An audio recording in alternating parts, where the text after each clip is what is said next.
నేనొక అడ్వకేట్‌గా ఉంటున్నప్పుడు నా ఫ్రెండ్స్, నా ఫ్యామిలీస్ అందరూ నన్ను అడిగే ఒక క్వెషన్ ఉంది. ఒక కేస్ ఎందుకు చాలా టైం పడతది డిసిషన్ రావడానికి?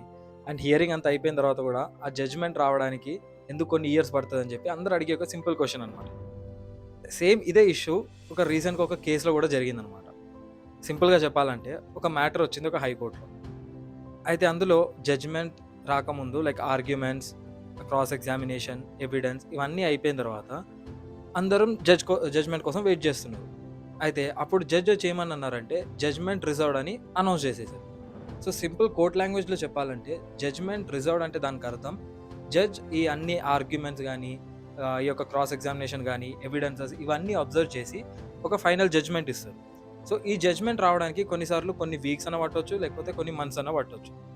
కానీ ఈ యొక్క కేస్‌లో చాలా షాకింగ్ థింగ్ ఒకటి జరిగింది. ఏంటిదంటే ఈ యొక్క కేస్‌లో ఆర్గ్యుమెంట్ అయిపోయిన తర్వాత, క్రాస్ అయిపోయిన తర్వాత, ఎవిడెన్సెస్ కూడా ప్రొసీడ్ చేసిన తర్వాత జడ్జ్‌మెంట్ రావడానికి 6 ఇయర్స్ పట్టింది. కరెక్ట్‌గా విన్నారు మీరు. 6 ఇయర్స్.